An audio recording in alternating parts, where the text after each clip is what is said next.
Welcome to SVG-TV News for Monday, January 16, 2017.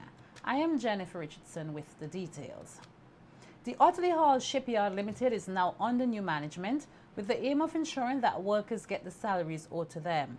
In a telephone interview with SVG-TV News, General Secretary of the National Workers Movement, the NWM, Noel Jackson, explained that meetings have been ongoing with the new management and the staff.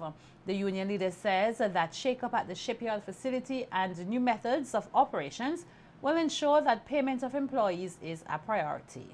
Management in place, and that new management has given a commitment to reorganize the shipyard in terms of approaches, in terms of labor relations, in terms of ensuring that workers are paid. We had a meeting on Thursday, and a commitment was given to eliminate all outstanding monies owed to the workers. I understand, subsequent to that meeting, that the new entity, in seeking to reorganize its finances, decided that they were going to get the monies to pay off all the fortnightly workers and pay the monthly workers during this week. Jackson, however, noted that some of the employees are not satisfied that the negotiation with the new management has been organized so that the fortnightly workers get paid before the monthly workers. He, however, believes that this payment matter will be ironed out before the end of the week. My understanding is that the workers said that no, everybody must be paid at the same time. So they were not willing to receive the 2.5 fortnights until the monthly workers are paid. That is the current situation.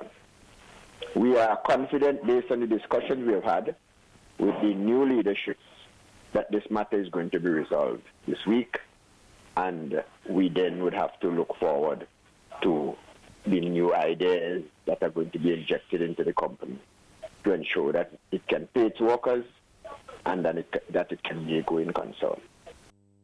Workers at the St. Vincent Shipyard Limited, formerly the Otley Hall Shipyard and Marina, have been working without payment for weeks and were promised by the former managing director Daniel Ravotti that they will be given salaries.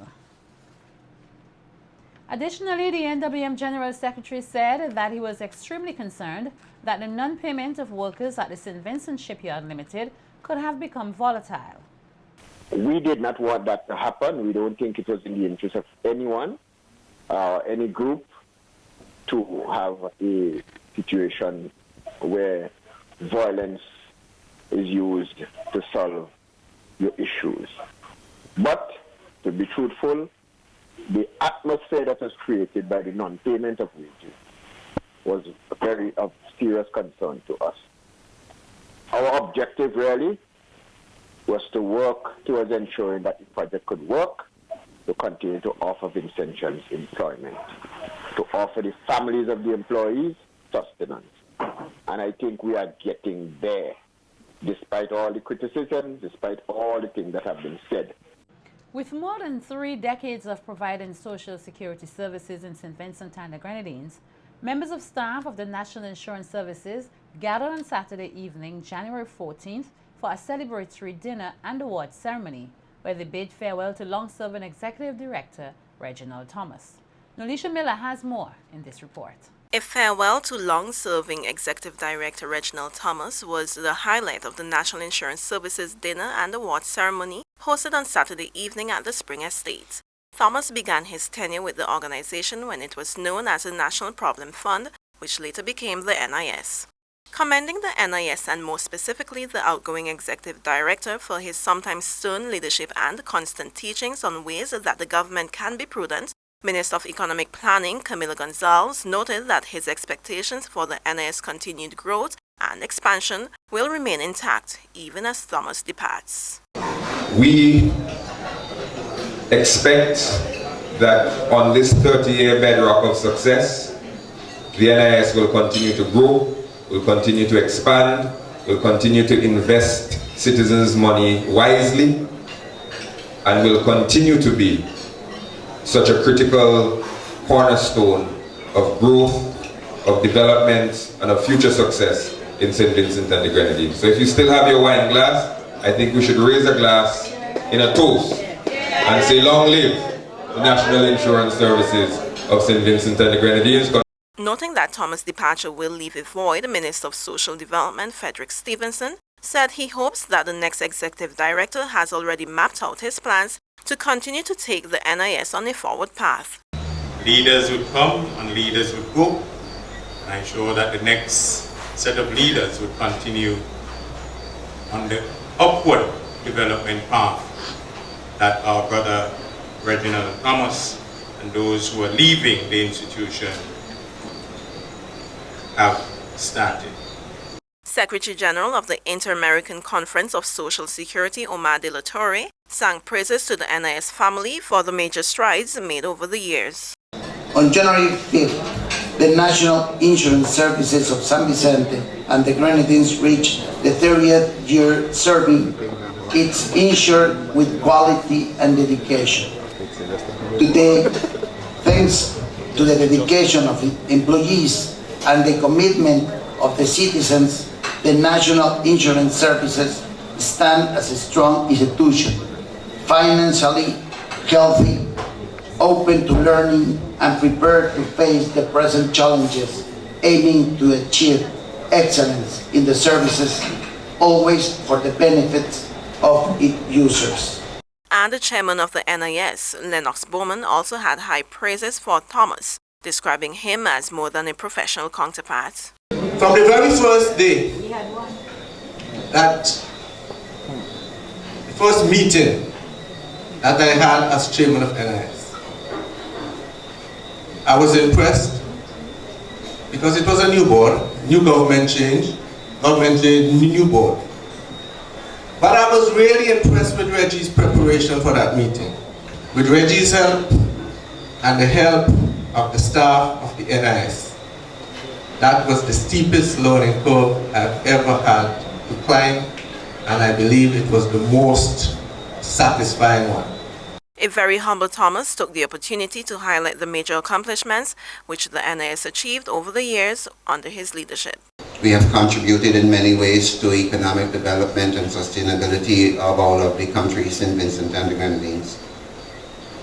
We have expanded our investment portfolio and our base. We have moved from the Juicy building to the financial complex, and now we are in our own headquarters with our United Nations-style conference center. We have opened offices in Union Island, and we have centers, election points in Beckway. Thomas' stint at the NIS is expected to come to an end at the end of this month. He is expected to take up a position as director of the Inter-American Center on Social Security Studies in Mexico. It has also been reported that Stuart Haynes, chartered financial analyst and actuary, will take up the position of executive director of the NIS. Nolisha Miller, The Evening News. The constituency of South Windward is set to see further developments this year.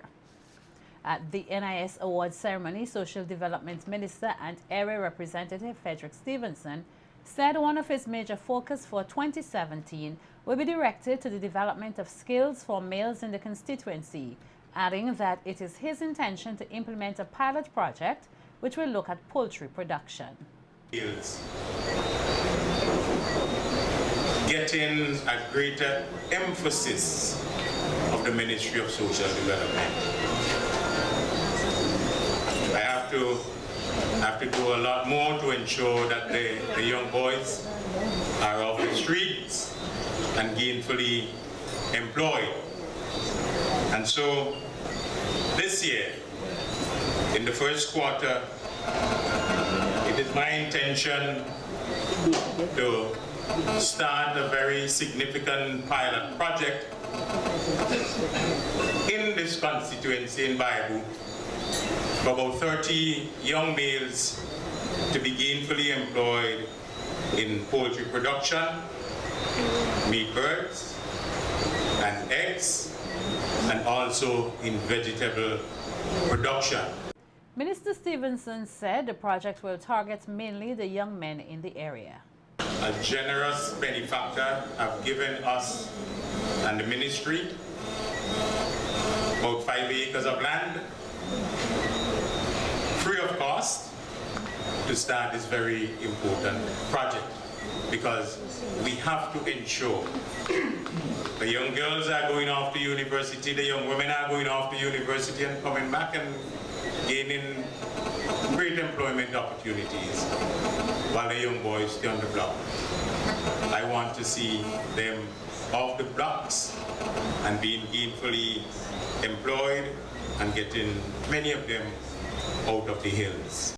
Director of the World Pediatric Project to the Eastern Caribbean Vincentian, Jacqueline Brown King, has said that the missions programs have grown significantly over the years, providing much needed care and support to Vincentian children and others in the region. In a recent telephone interview with SVG-TV News, Brown King said the WPP's selfless work continues to touch the lives of many families.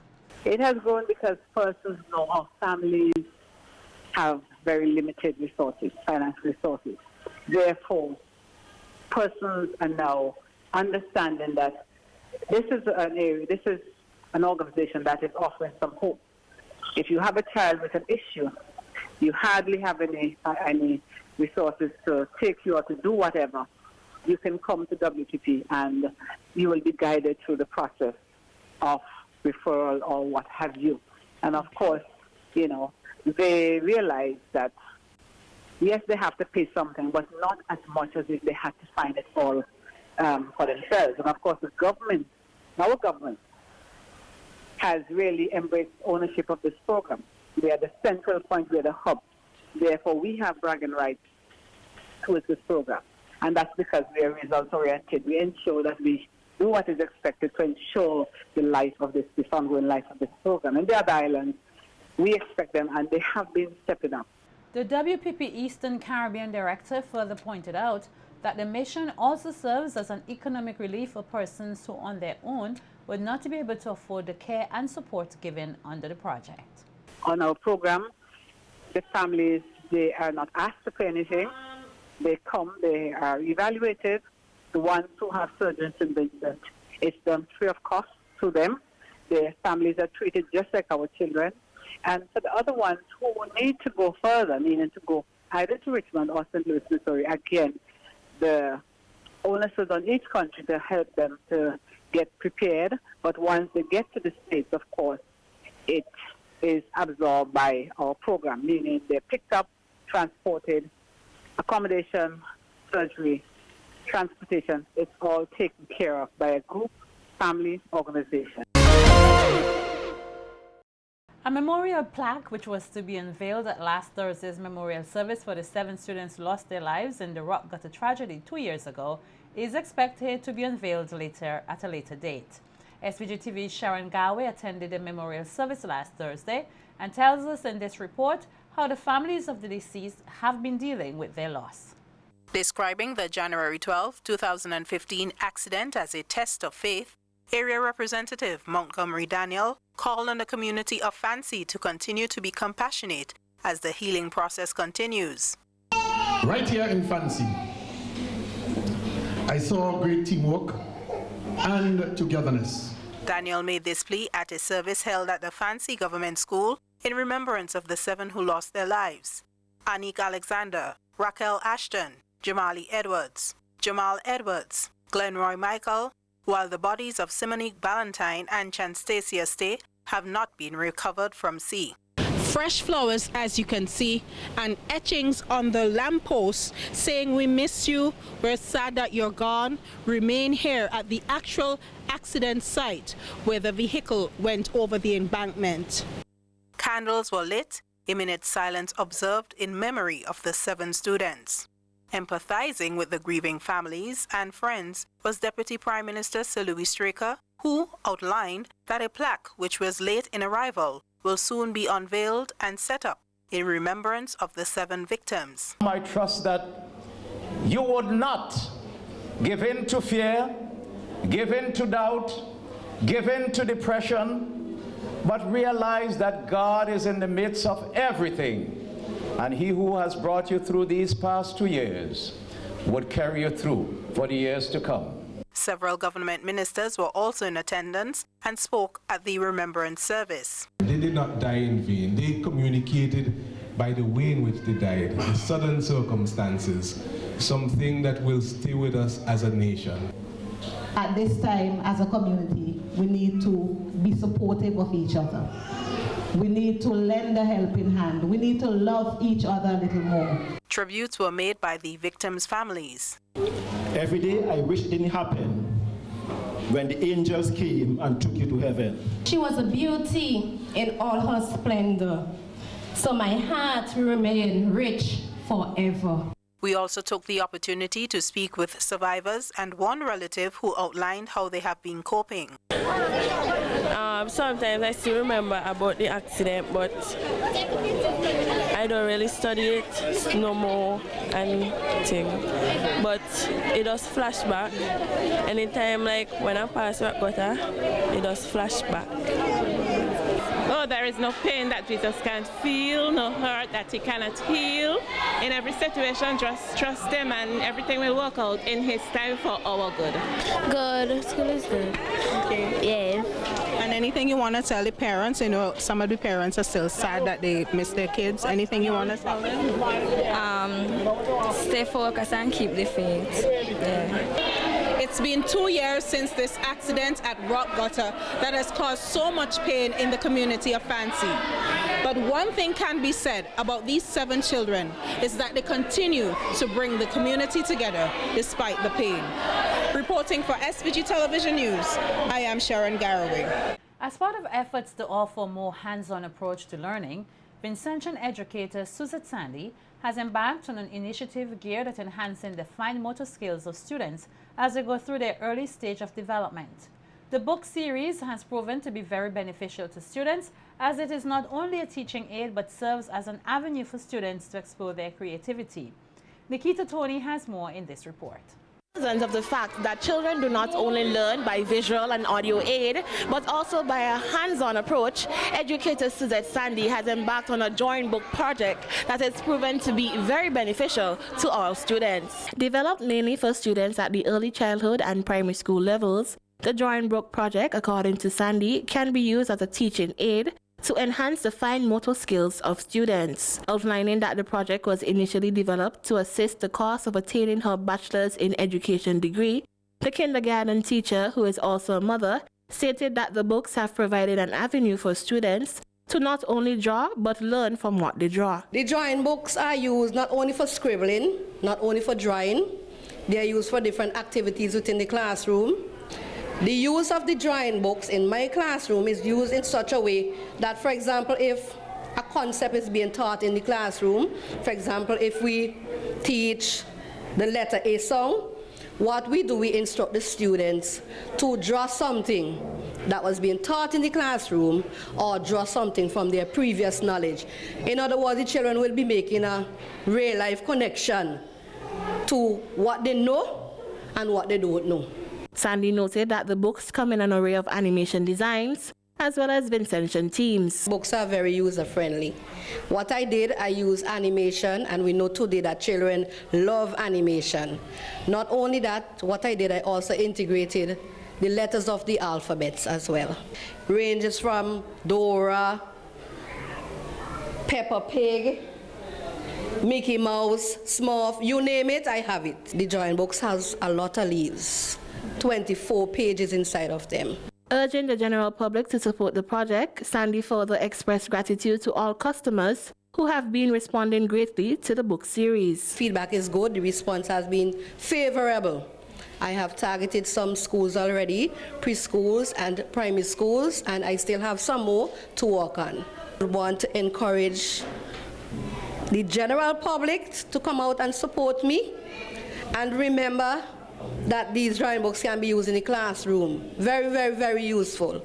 And remember that I'm completing my bachelor's in education and I need your full support. One drawing book is only $5. Only $5. In terms of reaching me to get a drawing book or more than one drawing book, you can contact me at the Kingston Preparatory School, presently where I'm working. Expected to expand its reach to attract secondary school students, The drawing book project has proven to be very successful as Sandy continues her efforts to assist in the development of the nation's youth. Nikita Tony reporting for SVG-TV News. The St. Benedict's Day Nursery and Children's Home in Georgetown is starting the new year on a high with a cash injection of thousands of dollars complements Digicel SVG.